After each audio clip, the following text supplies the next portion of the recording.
médias. Jamais dans l'histoire de l'humanité il a été aussi facile de communiquer. Le monde est devenu bien petit. Nous utilisons tous de magnifiques outils qui nous permettent de nous tenir au courant de tout ce qui se passe dans le monde entier. Les journaux, la télévision, Internet, la radio. Beaucoup d'entre nous rêvent de vivre avec son temps et aussi de devenir célèbres. Nous ne pourrions plus nous imaginer un monde sans ces médias, devenus en effet tellement indispensables. Cependant, ce phénomène a bien plus d'impact sur nous et la société que nous pouvons vraiment imaginer, et bien plus que nous ne voudrions l'accepter.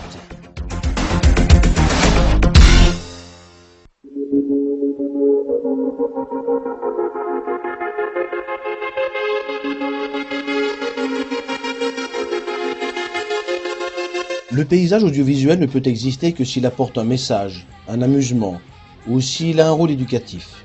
Ces messages sont toujours bien ciblés et étudiés. Certaines organisations obscures en font sans scrupule usage pour passer leur message de propagande et, le plus souvent, nous n'en sommes même pas conscients. Ce reportage n'est pas basé sur une théorie du complot ou des légendes urbaines. Son but est d'informer et de vous sensibiliser sur un lavage de cerveau certain, mais à notre insu. Ce qui va suivre est basé sur des faits avérés, étudiés et confirmés par les instigateurs de cette propagande, j'ai nommé l'Église de Satan et ses adeptes.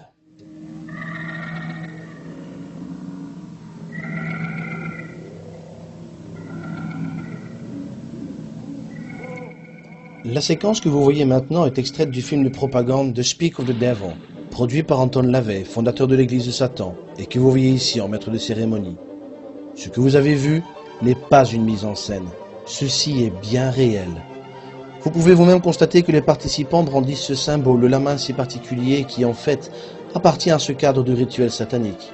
Il évoque la tête de bouc appelée Baphomet, dieu païen représentant le diable. Il est utilisé à diverses occasions pour sceller un serment, un pacte ou invoquer une malédiction. Les sous-cultures rock, métal, gothique, techno se sont attribués ce symbole et est devenu le signe de reconnaissance et d'appartenance. Ni son origine réelle, mais tellement flagrante. Regardez plutôt cet autre extrait d'invocation maléfique. In nomine Satanis Luciferi Excelsis, in the name of Satan, ruler of the earth, king of hell, come forth, pit, bestow the blessings of hell upon us. For we are your children, and we invoke thee this night.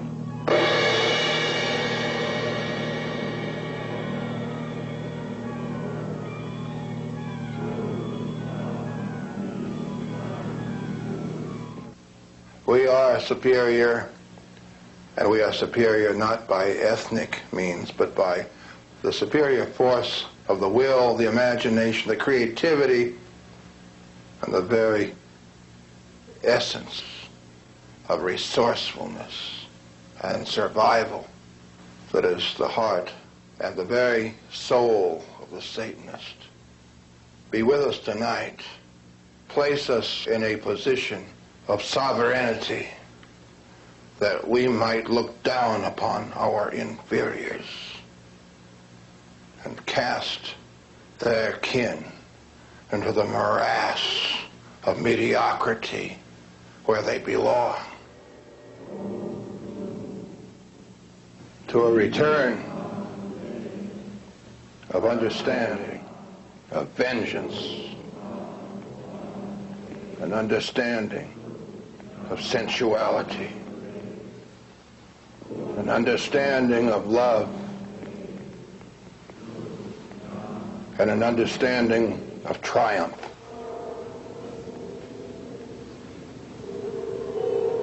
I recognize necessity supreme, life everlasting, world without end.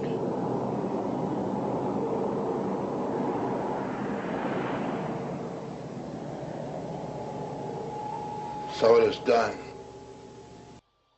Anton LaVey, disparu depuis 1997, était le grand prêtre, appelé aussi le pape noir, de cette organisation devenue aujourd'hui puissante et riche de plusieurs dizaines de milliers de membres, souvent actifs dans le monde artistique et télévisuel.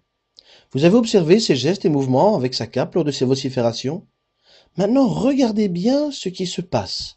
Vous comprendrez maintenant que certaines mises en scène, qui, pour beaucoup paraissent innocentes ou humoristiques, ne sont en fait que la reproduction sur scène de mèches noires, et la plupart des fans n'ont aucune notion de ce qui est en train de se passer.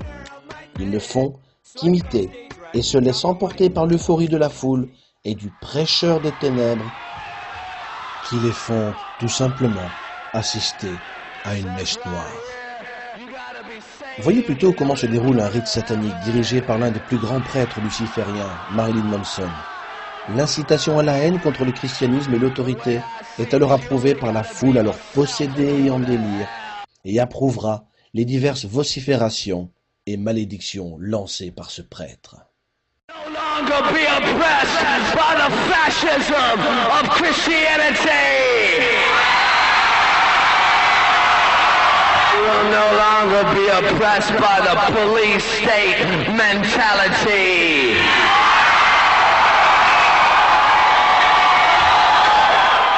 None of those people outside realize how much power is in this one room. Let them hear it!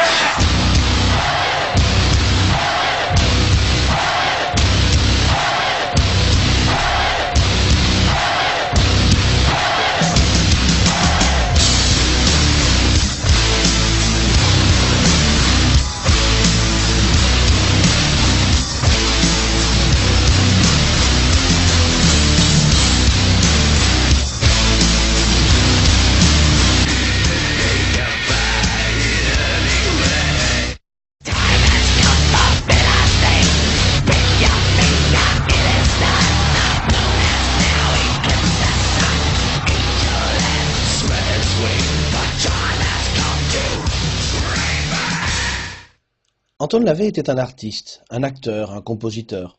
Il avait bien conscience de la puissance et de l'influence de la musique et des sons sur l'esprit. Dans sa déclaration suivante, vous comprendrez que la musique peut être composée de façon calculée et consciente pour activer un processus qui invitera à la sensualité, au désir de séduire qui, finalement, mèneront à la sexualité. Depuis, ces constructions musicales sont mises en application par ses nombreux disciples artistes, chanteurs, producteurs et compositeurs. If you're playing with in a pit, in a burlesque house, you're going to establish a style, a rhythmic style that goes along with the movements of the dancers. And the old school burlesque did provide some opportunities for certain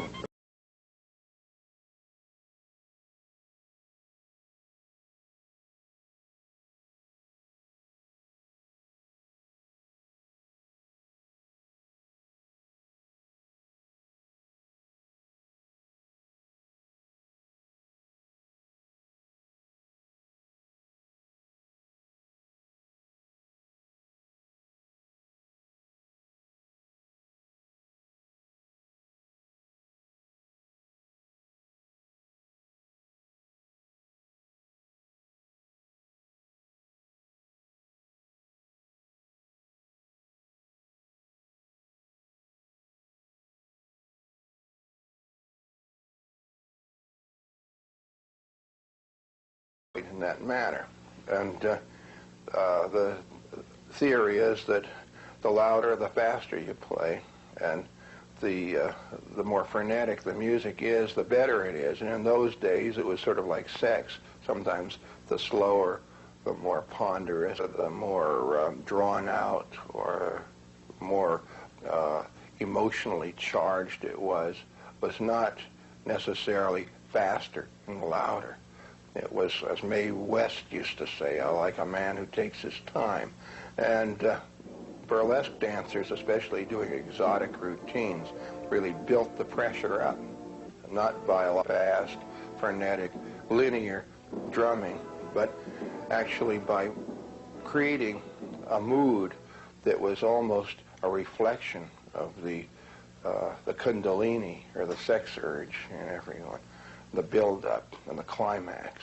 And through these rhythms and these instruments, and I say instruments, and I don't take that lightly, I mean by instruments things like tom-toms that had actually bottoms as well as tops, snare drums that had snares that were tight, that could be thrown off, and rim shots and things that were almost turning these instruments into living creatures.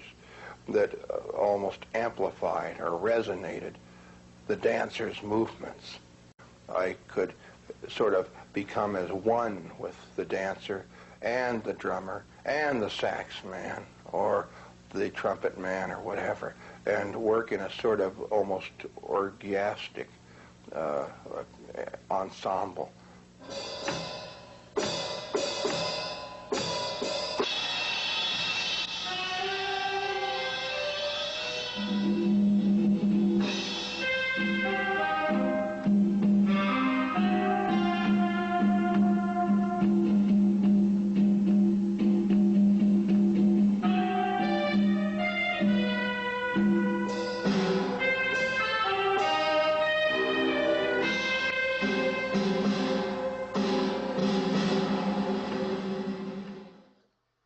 Encore aujourd'hui, les enseignements du maître sont plus que jamais appliqués. Ils font partie de la mise en scène et du marketing musical. Cela donne, pour ne citer qu'un exemple parmi tant d'autres, un tube du genre que vous allez voir, où toutes les conditions sont mises en pratique et renforcées par l'image, le vidéoclip.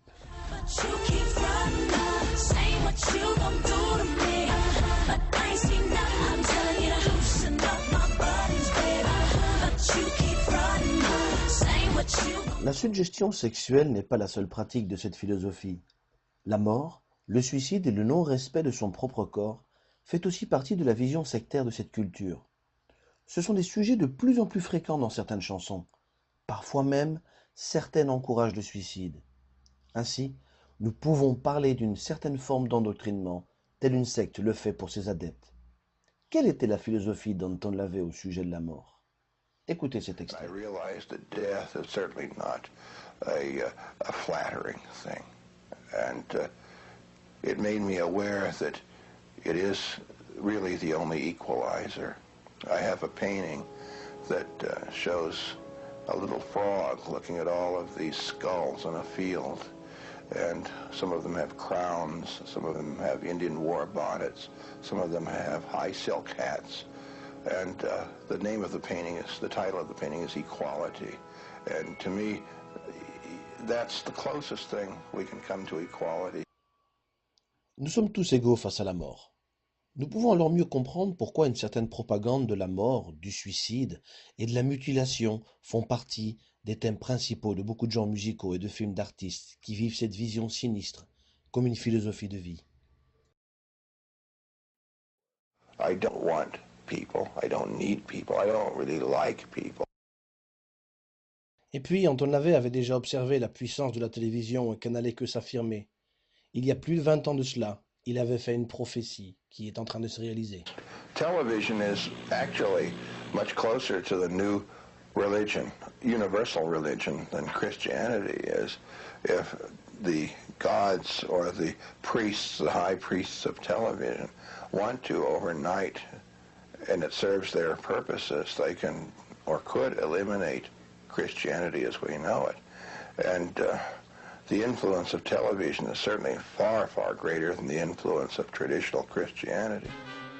Sans chercher à diaboliser la télévision, et ce n'est pas un jeu de mots, nous venons d'entendre que les médias et la télévision en particulier sont une cible et un moyen privilégié pour propager et répandre les idéaux de l'Église de Satan. La liste des membres de cette organisation est tenue strictement secrète, ceci afin de garantir aux artistes qui le veulent un anonymat complet de leur réelle motivation. Ainsi, l'endoctrinement médiatique se produit sur tous les fronts et dans toutes les couches de la société pour toucher un public le plus large possible. Le plus souvent, le message est diffusé de façon subtile et innocente. Son but ? Nous accoutumer à cette doctrine de telle façon qu'elle devienne généralement acceptée et finalement mise en pratique par la société qui, étape par étape, est arrivée à vulgariser ces divers messages qui ont pour but d'éradiquer les valeurs sociales et religieuses, qu'elles soient chrétiennes ou d'autres souches. Les successeurs d'Anton LaVey ont bien compris ce message, surtout lorsqu'il s'agit d'une industrie qui génère plusieurs milliards d'euros. Bien entendu, certains assument leur appartenance à ce mouvement obscur et n'en font aucun secret. Certains sont eux-mêmes grands prêtres ou mages et se profilent comme représentants et messagers des ténèbres. Bart Rice est l'un d'eux. Vous venez de le voir, et ce n'est pas une coïncidence, avec plusieurs personnalités du show business. Il est lui-même un artiste actif sur tous les fronts. Quelle est sa vision et celle d'autres grands prêtres? Écoutons-les. satanic world is a world reborn in purity, a world where the instinct and the intellect will be complementary to one another rather than being at odds with one another. It will be a world in which we follow laws of nature instead of just the rules that man's made up to regulate his conduct. It will be a world in which masters will be masters and slaves will be slaves. The Church of Satan has declared total war on ignorance. This has often been misconstrued by mainstream media. It's not a war of race, it is a war of the intelligent versus the stupid, of predator and prey, master and slave, domination and servitude. Satan represents the powers of force in nature, and we feel that a cleansing of the idiot ideology of the pallid, incompetent Christ is in order. And so this is something that the Church of Satan is conducting on many different avenues. We're doing this through the use of what we have called aesthetic terrorism. This involves the creative use of art, music, writing, effectively what we call propaganda, the dissemination of information to influence what we call iron youth. Cette jeunesse de fer dont il fait mention n'est rien d'autre que le néonazisme actif. Satanism is the integration of reason and instinct, blood and brains, mind and force. Vous aurez bien compris que le show business est l'une de leurs vitrines principales et privilégiées. Give blow for blow, scorn for scorn, doom for doom, with compound interest liberally added thereunto. Eye for eye, tooth for tooth, yea, fourfold, 100-fold. Make yourself a terror to your adversary, and when he goeth his way, he will possess much additional wisdom to ruminate over. Thus shall you make yourself respected in all the walks of life, and your spirit, your immortal spirit, shall live, not in an intangible paradise, but in the brains and sinews of those whose respect you have gained.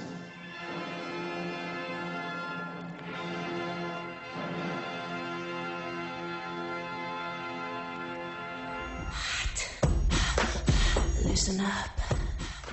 Si après avoir vu ce reportage, ayant entendu ces paroles, vous pensez encore que ce que vous allez voir n'est qu'une illusion, alors peut-être vous y êtes-vous déjà accoutumé.